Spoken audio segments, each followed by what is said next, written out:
अस्सलामुअलैकुम दोस्तों, मैं वफ़ा लंगाओ आपको अपने चैनल ग्रामर इन डिटेल में खुशामदीद कहता हूँ। अगर आप नए और चैनल को सब्सक्राइब नहीं किए तो चैनल को सब्सक्राइब करें और बेल आइकन को प्रेस करें ताकि आपको ग्रामर के हवाले से मज़ीद वीडियोस की इन्फॉर्मेशन मिलती रहे।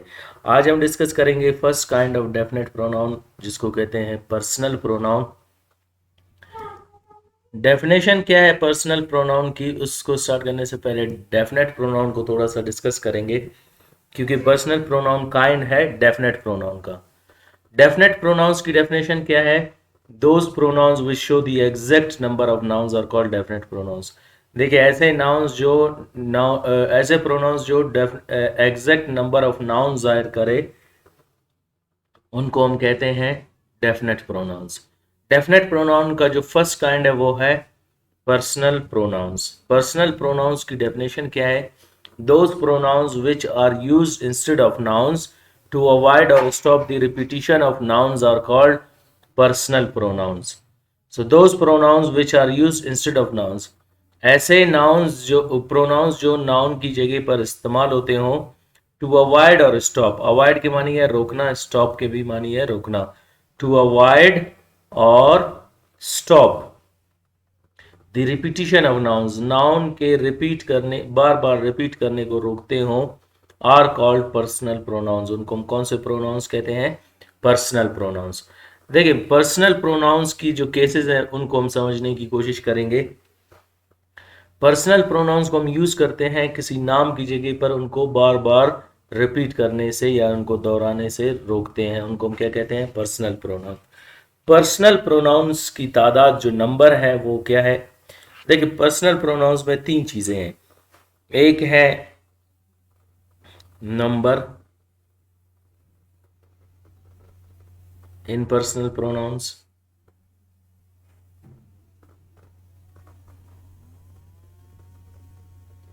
नंबर क्या है पर्सनल प्रोनाउंस में? 7 है। इसी तरह केसेस इन पर्सनल प्रोनाउंस,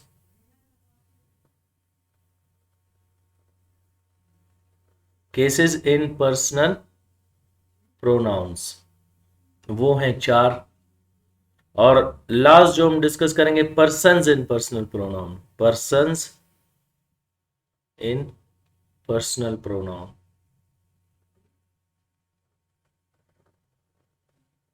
वो है 3।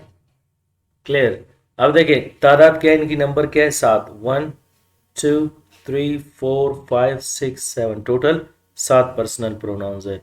कौन कौन से? I, we, you, he, she, it and they. और आई को हम फर्स्ट पर्सन के तौर पर यूज करते हैं जब आप अपने जगह पर या कोई फीमेल अपनी जगह पर कहे तो उसे हम आई कहेंगे। वी एक से ज्यादा, और इसी तरह यू आप, चाहे वो मैस्कुलाइन हो या फेमिनाइन हो। इसी तरह ई वो मुजक्कर के लिए, शी वो मोनस के लिए, इट वो किसी जानवर या बेजान के लिए या अननोन जेंडर के लिए, और दे उनके लिए बतौर प्लूरल जमा। और ये हो गए 7। इसी तरह केसेस 4 है। देखें एक को कहते हैं सब्जेक्टिव केस, एक को कहते हैं ऑब्जेक्टिव केस, एक को कहते हैं possessive case. Possessive pronoun, possessive adjective. अब ये कौन सा केस है? पोजेसिव एडजेक्टिव, जो हम एडजेक्टिव्स में इनको समझने की कोशिश करेंगे। देखें पहला जो है केस पर सब्जेक्टिव, दूसरा केस ऑब्जेक्टिव, तीसरा केस पोजेसिव, और जो लास्ट केस हमारे पास है चौथा उसे हम कहते हैं reflexive case.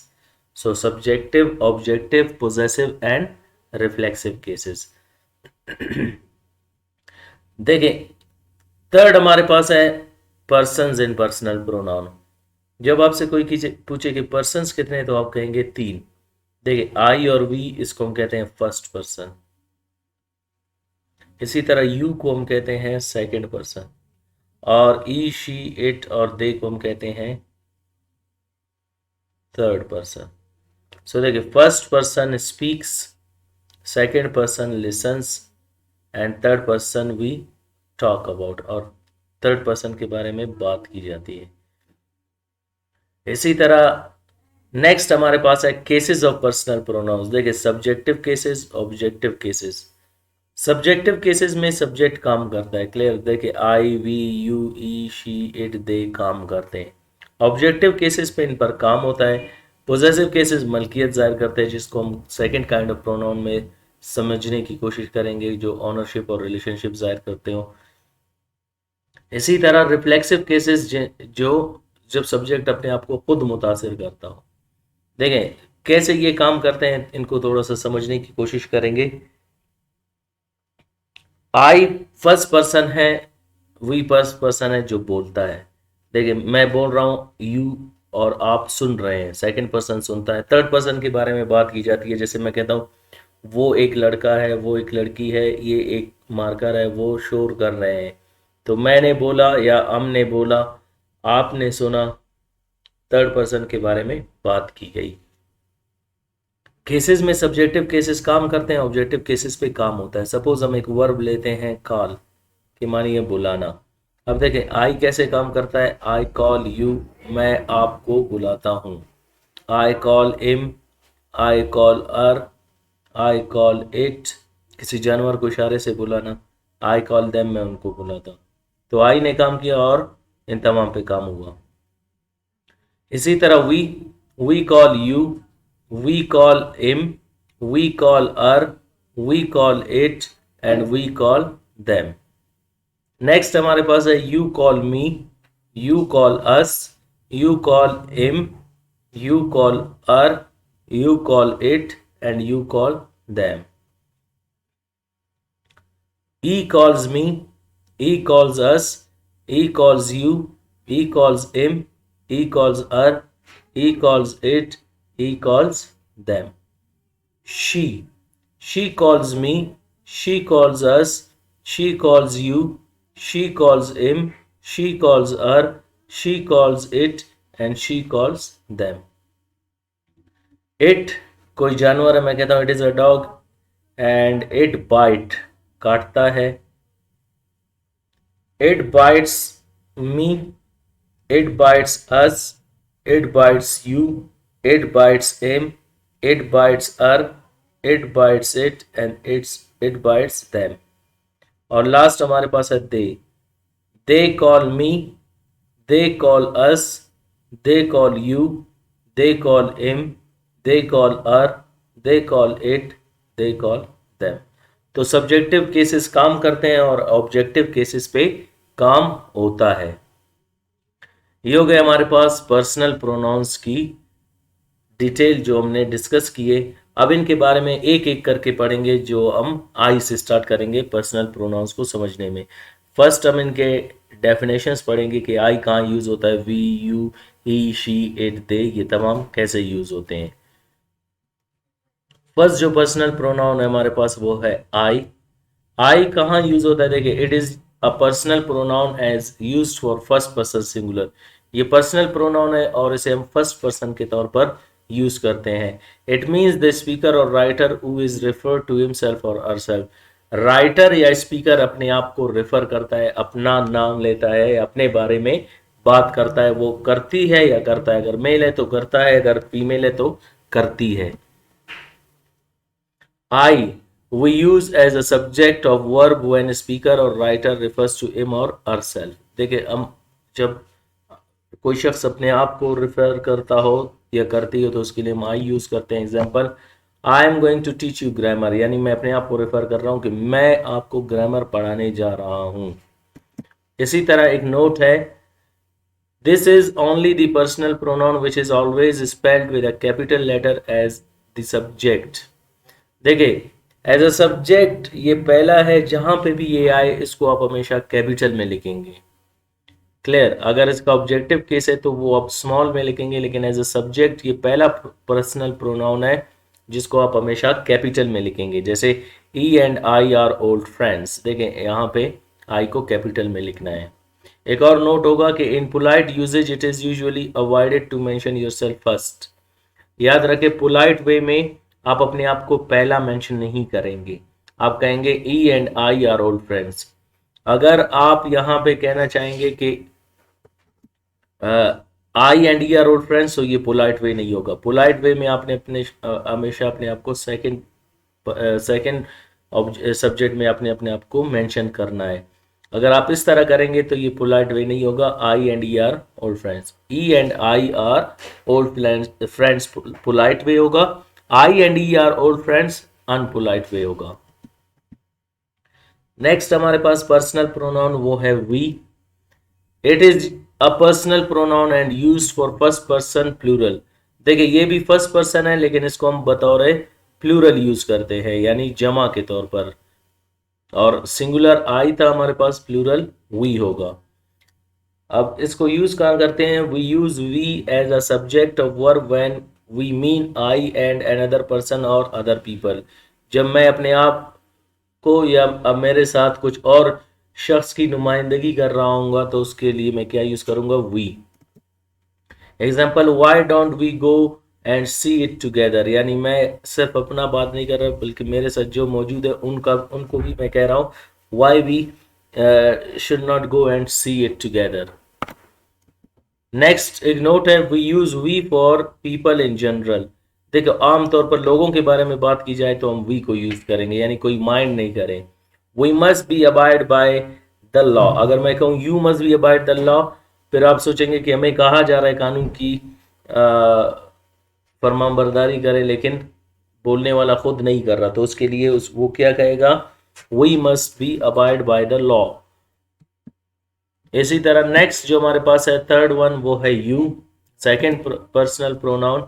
It is a personal pronoun and used to address another person as the subject or object of verb after a preposition. You need to struggle for your future. अब देखें you as a second person, जिस सुनने वाले को कहा जा रहा है कि आपने अपने मुस्तकबिल के लिए मेहनत करनी होगी। We use you with nouns and adjectives to speak somebody directly. जब आप किसी शख्स से डायरेक्टली बात करना चाहें तो आप इनको यूज करते हैं, जैसे you boys don't interfere in my personal issues. You lazy left your studies. जब आप किसी से डायरेक्टली कहना चाहें तो आप you को यूज कर सकते हैं। ई हमारे पास चौथा पर्सनल प्रोनाउन है। It is a personal pronoun and use to address the third person singular. ये तीसरा शख्स के बारे में यूज होता है as a singular, whom we are talking about as a masculine and as a masculine, यानी मुजक्कर के तौर पर आप इसको इस्तेमाल कर सकते हैं, मेल के लिए आप इस्तेमाल कर सकते हैं। he stands for male person who has already been mentioned, जो पहले से मेंशन है उसके बारे में आप बात कर रहे हो। जैसे मैं कहता हूँ जॉय इज माई फ्रेंड, अब देखो जॉय ऑलरेडी मेंशन है तो इसकी जगह पर हम कौन सा प्रोनाउन यूज करेंगे? He is also my classmate. इसी तरह नोट होगा he is used in certain proverbial expressions to mean anyone. देखो ई को आप मेल फीमेल सब के लिए यूज करते हैं प्रोवर्ब्स में।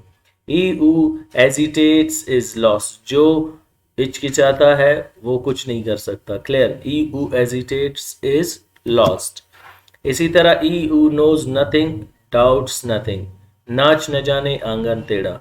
अब यहाँ पे देखिए इसको जनरली किसी शख्स के लिए भी इस्तेमाल किया जा सकता है जो कुछ नहीं कर सकता, सिर्फ बहाने ढूंढता हो कि ये नहीं हो सकता, एक्सक्यूजेस बनाता हो, उसके लिए आप क्या कहेंगे? ई ऊ नोज नथिंग डाउट्स नथिंग। पांचवा हमारे पास है शी। इसको हम यूज करते हैं, it is a personal pronoun and use to address the third person singular. ये भी थर्ड पर्सन सिंगुलर को जाहिर करता है, लेकिन we are talking about as and as a feminine, और ये बतौर फेमिनाइन यूज होता है यानी मोनस। ये आप मुजक्कर के तौर पर यूज कर सकते हैं, मैस्कुलाइन यानी मुजक्कर के तौर पर,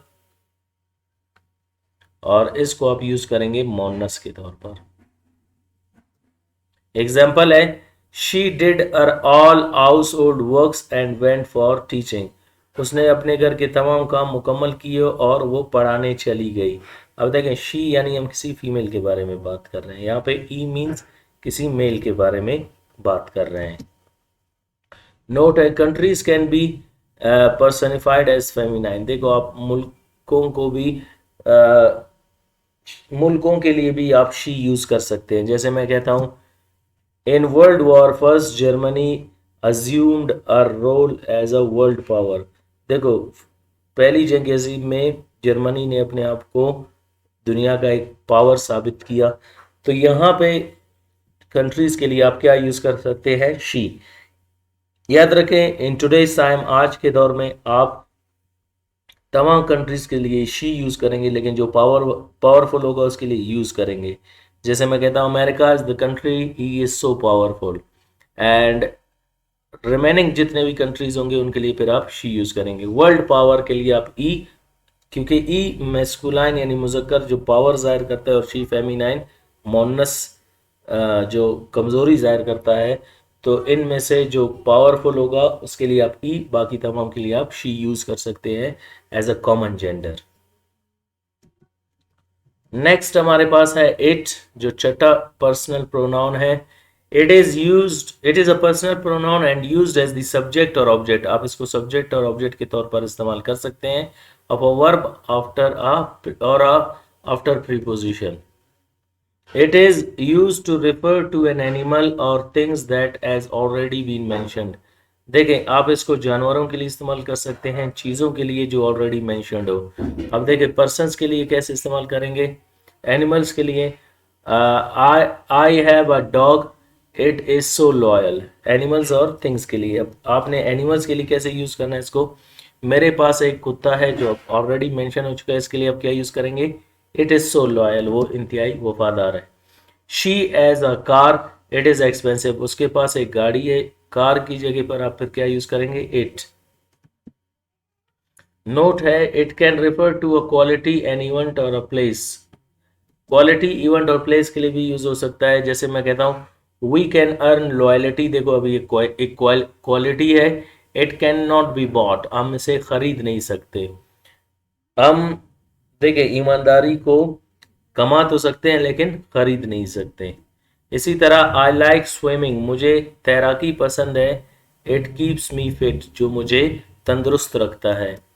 इसी तरह ये किसके लिए यूज हुआ, स्विमिंग, यानी किसी क्वालिटी के लिए। और government has increase the prices of petrol, हुकूमत ने पेट्रोल की कीमत बढ़ा दी है, it is really expensive now. अब देखो, पेट्रोल की जगह पे अब क्या यूज़ कर रहे हैं, इट यूज़ कर रहे हैं। यू शुड विजिट बोलान, अब देखो एक जगह का नाम है, इट हैज़ ब्यूटिफुल सीनरीज, उसमें काफ़ी अच्छे नज़ारे हैं।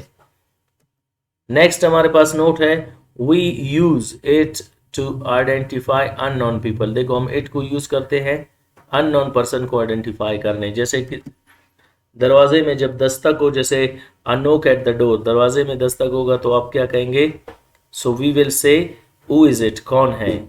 मे बी ई और शी, हमें क्या पता वो ई है या शी है, लड़का है या कोई लड़की है, मर्द है या कोई औरत है, तो फिर आप क्या कहेंगे, हु इज इट। मैं कहूँगा, अगर मैं कहूँ हु इज ही, क्या पता वो शी हो, मैं कहूँ हु इज शी, क्या पता वो ही हो, तो फिर अननोन जेंडर के लिए आप क्या यूज करेंगे, इट यूज करेंगे, जिसके बारे में हमें पता ना हो। इसी तरह we also use it's when we do not know the sex of a child or an animal. जब हमें किसी जानवर या किसी बच्चे का जेंडर पता नहीं हो कि वो मुजक्कर है या मोनस है, तो फिर उसके लिए भी हम क्या यूज करेंगे, इट यूज करेंगे। जैसे it is a lovely child, आजकल के तो ड्रेसिंग बच्चों की इस तरह है कि आपको समझ भी नहीं आएगा कि ये लड़का है या लड़की, तो इसके लिए आप क्या यूज करेंगे, it. So it is a lovely child. इसी तरह it is a big fish, आपको जेंडर उसका पता नहीं। नेक्स्ट हमारे पास है सातवां पर्सनल प्रोनाउन, वो है they. It is it is the third personal pronoun, ये थर्ड पर्सनल प्रोनाउन है, use to address the third person whom we are talking about या whom we are talking about। ये थर्ड पर्सन प्लूरल के तौर पर use होता है और जिसके बारे में हम बात कर रहे हो। They can stand for persons, animals, things already mention. आप इनको शख्स के लिए, जानवरों के लिए, चीज़ों के लिए इस्तेमाल कर सकते हैं जो ऑलरेडी से मेंशनड हो, जमा के लिए। जैसे John and Susan phoned, John और सुसान ने फ़ोन किया, they are coming to us, वो हमारी तरफ आ रहे हैं। देखिए, अब ये पर्सन्स के लिए यूज़ हुआ। इसी तरह आप इसको एनिमल्स के लिए यूज़ करते हैं। जैसे लुक एट दीज काउज, इन गाय को देखे, दे नेवर स्टॉप ईटिंग, ये खाना कभी नहीं रोकते, यानी खाते ही रहते हैं।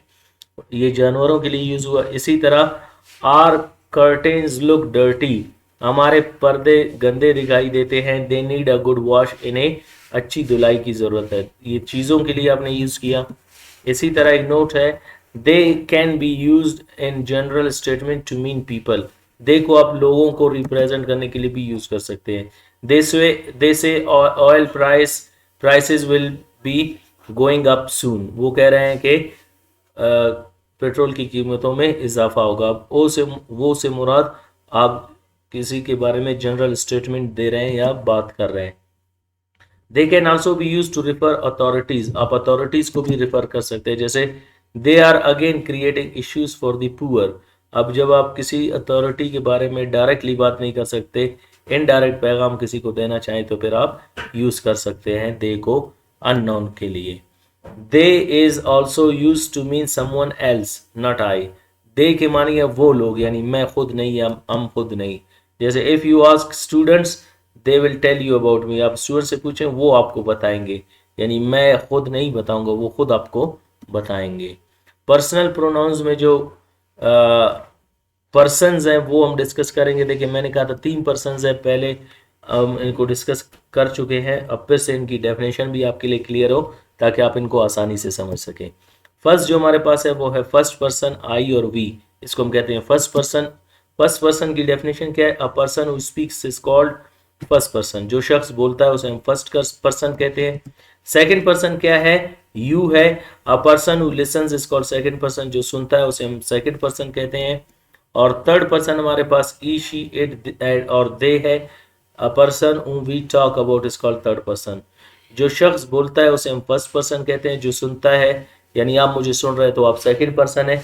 और थर्ड पर्सन जिसके बारे में हम बात करते हैं, जैसे मैं कहता हूँ ई इज ए स्टूडेंट, हमने ई के बारे में बात किया, मैंने बात किया, आपने सुना और ई के बारे में बात हुआ।